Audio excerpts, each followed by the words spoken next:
following program was provided by an independent producer solely responsible for its content. The opinions expressed do not necessarily represent the views of this station, its staff, board of directors, or underwriters.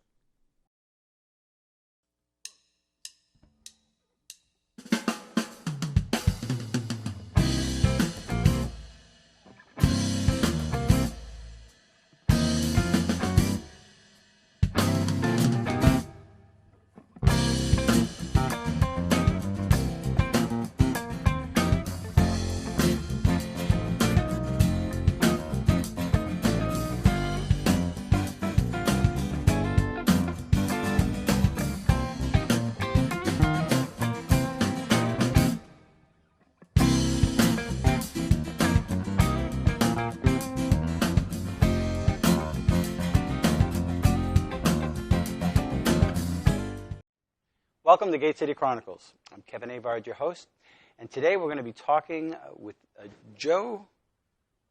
Joe, what's your last name? Boston. Boston. It is Boston. I'm thinking that's Joe Boston. Duh. Anyway, welcome to the show. We're going to be talking about Maverick Technical Institute, and a fantastic idea. And we're going to let you explain about what the Maverick Institute is all about. But one of the things that we've been talking about recently up at the Capitol and on one of our previous shows is we're having an aging population here in New Hampshire. And a lot of the younger class of individuals are leaving after they're educated. They're leaving the state because manufacturers aren't able to retain them, whether they're going to college elsewhere or they're not finding work here that suits their needs. And you have a neat idea. There's a neat niche that's going on right here in Nashua, New Hampshire. Tell us a little bit about it and a little bit about your background. Well, the owners of the school a couple of years ago were looking to grow their company. There are 55 employees that they have currently, and they're looking to grow their company, and they couldn't find technicians readily available. There are three ways they had hired their technicians. Either they would have to take them from other companies, train them during their own time, or by luck. So they searched around looking for opportunities to gain employment for other people. They couldn't find technicians. Their average age employee is about 40 years old. What's the hang-up? Why couldn't they find technicians? I couldn't answer that question, neither couldn't they. The industry is crying for technicians. There are companies calling us already, waiting to hire our graduates, and our first program starts this September. Right. So the need is out there. And they had a need as well. So what they did is they looked around for schools that would be supportive of their industry, which is a low-voltage technology industry, both in residential and commercial. Low-voltage electricity, so we're talking... A little less than electricity, more electronics, because their voltage is not as high as plugging into an outlet on the wall. So again, searching for either educational opportunities that they could either merge with or hire from graduation. And again, they had trouble finding. So their brainchild was to start a school. So they have a place on 589 West Hollis Street. They bought a building, and on the second floor of that building is soon to be Maverick Technical Institute. We open our doors June 1st. This June? This June. Our first class will be this September. It's an 1,100-hour program that starts in September and ends in May of next year. Now, I took a tour of the building, and I didn't see a whole lot of plugs or light switches. That was cool. It is. Again, it's low-voltage technology. We teach our students how to pull wire, help install Wi-Fi, surveillance, anything that has to do with an app control, whether it's a doorbell with a camera in it, whether it's app-controlled devices like thermostats, or anything that has to do with augmentation of home control devices. And also in companies as well, residential, commercial, I said before. So you see the lights in here if they were low voltage, or sound systems, things like that. Or you want to create an environment outside your home, in the backyard, or in the basement or something, or a home theater. This is what we teach our students. There's a certain level of carpentry that goes along with this as well. Is that correct? It is a little bit. There's three... I say students who would like to work with their hands. So if a student's graduating for a career technical educational school, if they're carpenters, they hire rough carpenters and fine carpenters. If they're students who work on networking systems or IT, or audiovisual systems, or sound systems. These are all students who have a good foundation to come into our school and learn the trade. Again, it's 1,100 hours. It's 50% hands-on, 50% classroom. And we pride ourselves in being able to train students so they can take 3 certifications that are industry wielding, if you will. Do they go by a national code or? It is a national code for firearm safety if we're doing that sort of safe, or security systems. Yes, it's national code. But most of the things are just basically teaching students how to read blueprints, how to install devices into rack systems, how to be the smart way to run a wire, how the smart way to screw a screw into a wall. I remember you guys talking about exactly, that. whether self-tapping screws or right. wood screws, things like that. It's not all commonsensical, but it's learned by the trade. And again, 1,100 hours, and our starting salary for beginners is anywhere between $37,000 and $42,000, which is not bad for an entry-level position. I was telling our high school student at home about that, and I'm just saying, this is, and I showed the brochure that you folks gave me, and I don't think I'm not sure if he's gonna go to college. Mm-hmm. And there's a lot of people that don't feel that they want to go to college, but they want to get right into the workforce, doing something, working with their hands, in something that they can feel as though they've accomplished something. Exactly. And at the same time have a good salary. A lot of people know that their sons and daughters that go to school, and sometimes they either don't choose a major that they have a sort of an interest in, mm-hmm. or they have selected an interest that they thought they were going to partake in and didn't make it through. Or you have a graduate who's in debt, 120, 140 right. plus, and it's a long time paying that kind of debt. So again, we designed a program to have a getting to your career faster. Basically, one of our taglines is that it's a foundation for your career. In New Hampshire, you say the industry is looking for help. Mm-hmm. There are about 600 integrating companies in New England. And again, we have companies calling us right now looking to hire our graduates, and our program hasn't started yet. So that's a nice feeling that's already some employment ready at the end of the program. Mm-hmm. The challenge for us now was to educate the general public that this is a career that a young lady, a young man can go into and have a nice little system so they can look at a nice employment opportunity for them for the future. Now, the company itself is starting the school. Mm-hmm. Tell me a little bit about the company and the products that you folks make, because they're not just sort of throwing a Home Depot light in here. Most of our the equipment that Maverick Integration installs is not. We don't make it. We have a third-party system. So what happens is their sales force would go in and meet with a client, construct a plan, if you will, and then they send a team in to augment their homes, whether it's automation controls, as I said before, thermostat controls, sound systems, what have you, and then they do the button up and then they come home. What's nice about it is that Maverick Integration is a company that does homes throughout the country, from Lake Placid to the Caribbean. So they're not afraid of getting their fingers dirty, if you will. Right. It's interesting. So some of these homes are pretty much upscale homes. Some of them are. Yeah. Not all of our graduates would be in this kind of environment because, again, to repeat myself, some commercial companies would hire our graduates as well to do similar installation, but in larger venues, if you will. Will there be on-site training with some of the students? Will they go to job sites? Or our philosophy is, and our mission is, to make sure they're employable the minute they finish their education. So as far as home visits, it wouldn't be a good idea to send the newbies into someone's home right. Until they perfected their craft. And we're trying to look at opportunities for maybe going to a company to show students what it is they're going to install. But as far as sending them in for a field trip, if you will, I think that might be too ahead of the cart before the horse. Yeah, just curious about that. I know that when I was a kid, just going on construction jobs and wanting to maybe possibly learn the trade, I was going to get the skyhook or the coffee or pick up the plywood, and that was part of the training. Of course, you're just a grunt, and the actual learning of how to, figure out where your studs go, and that's a long process. It is a long process. I think that Our curriculum is built on 3 industry standards, so someone could go in and say, listen, I know how to read blueprints, I know how to pull wire, I know how to screw a speaker into a ceiling. So we're not looking to have these, again, like you said, be grunts. We want these students, the graduates, to be self-sufficient when they go on the job. If you say mount the television on the living room wall, put some speakers in the kitchen, put some invisible speakers into the ceiling, they'll be able to do that without having to call their boss and say, what do I do next? So again, we want our students to be self-sufficient upon completion of the program. And they'll be able to look at it at a place, get an idea what you're looking at, and take in the reading questions. plans and say, listen, I know that this particular run is going to be 50 feet of wire for both networking and audio-video signal. Or they want a home business might want a couple of network systems throughout the house, computer applications, or an iPad embedded into a wall, or whatever the customer wants, or whatever the company needs. That's where we're going with our education. And ladies and gentlemen, there is a need for that, because in my cellar, I got my network system, and I got my wires.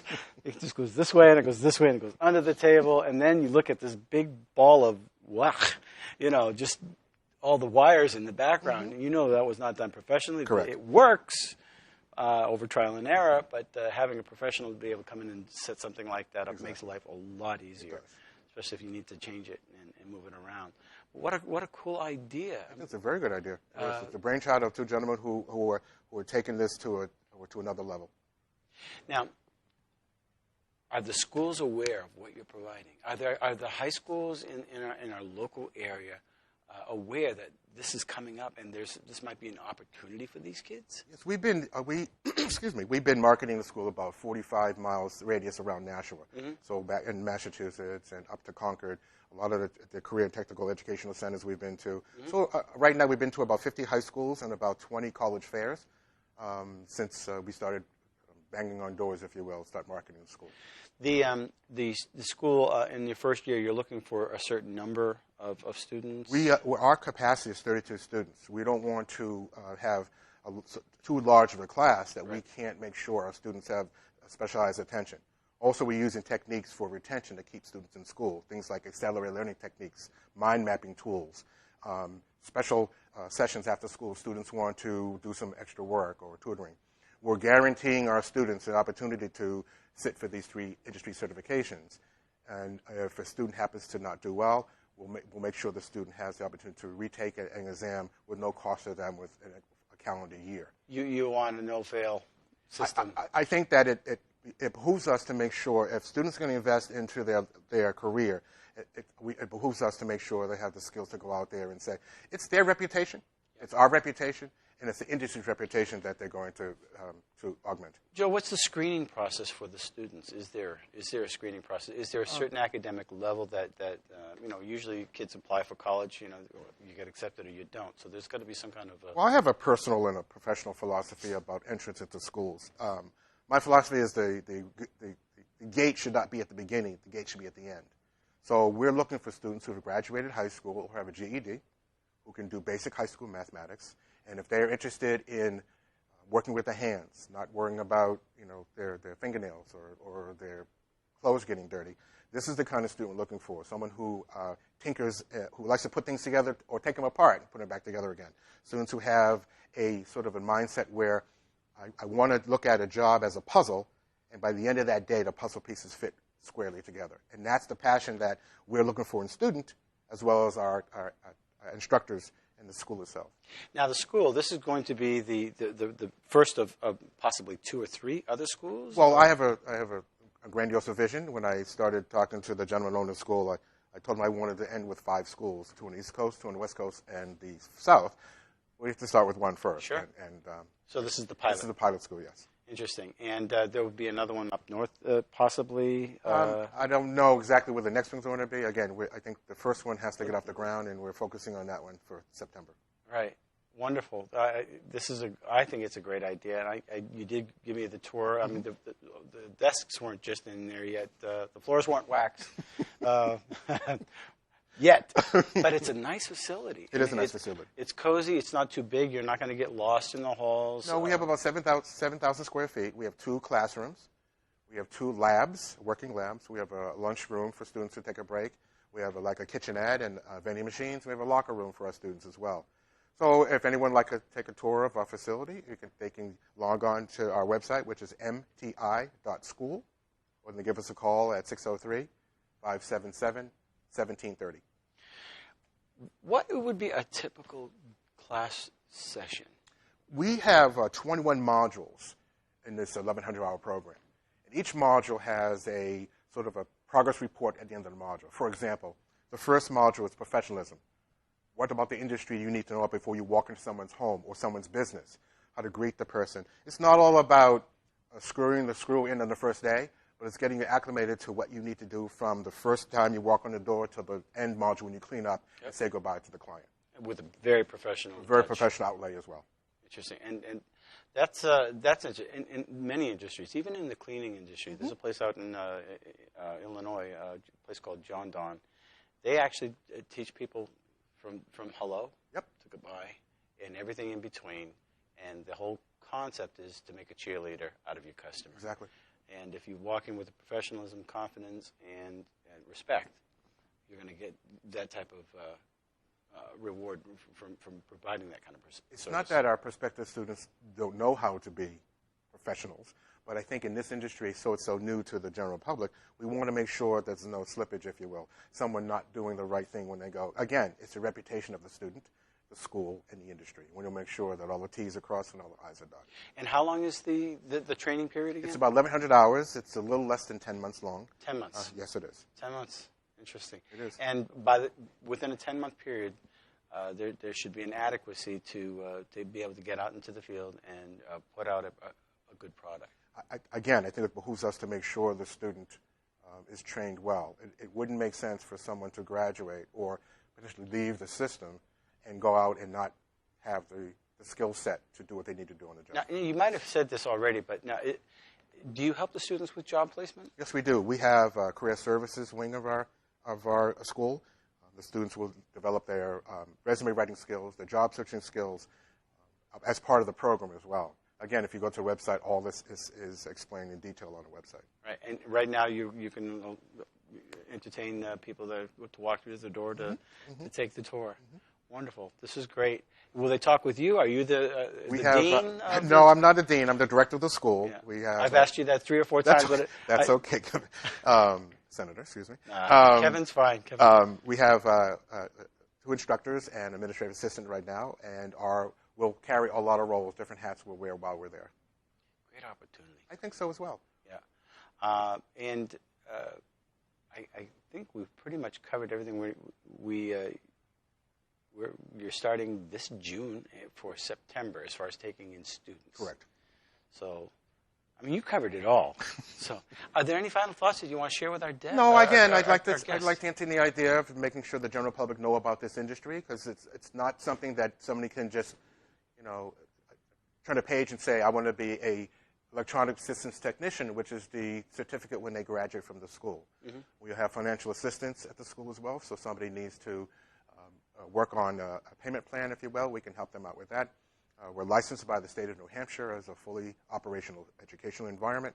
We try to cover all the. That's a feat in itself. Well, I'm doing it's a feat. It's like anything else for application to make sure that you have support. Yeah. Department of Education was very clear about their delivery. If you're a school that's operating without being licensed, you could be heavily fined or closed. And that's not something I wanted to do when I took over the reins of the school. So the first mission for me was to make sure that we had the application completed. I met with the person in charge of the career schools in New Hampshire. And we had a great time putting the application together, and we had a certificate and license and ready to go. Fantastic. I'm just beaming because I know that some of the people that are supporting you in this, and I want to just throw out a plug to Kate Baker for the Educational Opportunity Program, which is a wonderful program for non-traditional, basically. If you're not fitting into the system, what a great program! Look it up. Kate Baker is just beaming, smiling, knowing that this is going to be a great success. Well, I'll thank Kate as well, because if it wasn't for her, we wouldn't be sitting here right now. Well, we thank her for meeting up, and we hope that you come on the show at some point, maybe with some of your students in the near future, just to show the progress. and shed some more light on it, and hopefully it'll attract more students. I know that for years they've been clamoring. A lot of the manufacturing in the state of New Hampshire, and people are trying to grab some of these kids and just say, look, we'll come work for us, and we'll train you in the process. And maybe later you can go to college when you're emotionally or financially ready for it. In the meantime, the whole idea of maturing, giving them a trade to fall back on if what they do if they go to a separate college, it's a great idea. It's a great skill set to have. Yeah. If if you decide that this is a pathway for you, it's not just installing audio equipment or video equipment. If you're interested in doing some sales, you have the background knowledge to talk the language to prospective clients about the low voltage industry. If you want to do something, you grow into the industry, you want to have your own business. There's opportunity if you want to take some business courses at a local school. Now you have your own automation company you want to go into. So it's not just there's no end road to this career. There's multifaceted opportunities for someone who wants to do this. It would seem to me also, as a child or a student graduating from this, goes through your course, it'll build a certain level of confidence in them. That, along with the maturity, I mean, it's amazing what a year can do for a kid, right? Exactly. Especially so. I want to thank you for coming on the show. Thank you for having me. I appreciate it very much. That's a good handshake. So if you have a student that is graduating from high school, and male, female, this is a great opportunity for them. Reach out and explore this, because this is a pilot program, but something definitely to look into. We know that most students not all students are going to go to college, and not all that graduate from college have a job better than Starbucks. Sometimes that they end up in a job that they didn't plan on. This is a great opportunity. So if you have the time, investigate, look it up online. It's right here in Nashua. And thanks for watching the show. Until next week, thanks for watching Gate City Chronicles. If you get a story, please contact me. We'd love to talk with you and share what you have to offer the community. Thank you for watching Gate City Chronicles, and we want to thank our sponsor, Avard Cleaning. They've been a sponsor for quite a few years now, and we appreciate them being a sponsor. And if you want to be a guest on our show, contact accessnashua@gmail.com. We'd love to hear your story. Until next week, thanks for watching.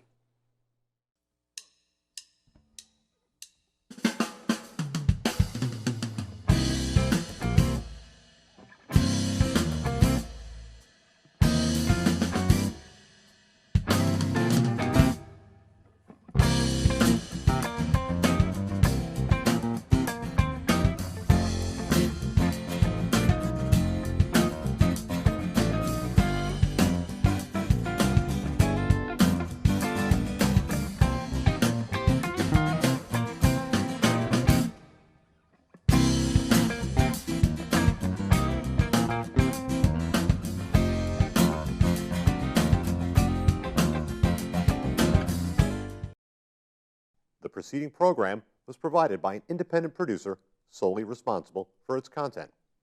The opinions expressed do not necessarily represent the views of this station, its staff, board of directors, or underwriters.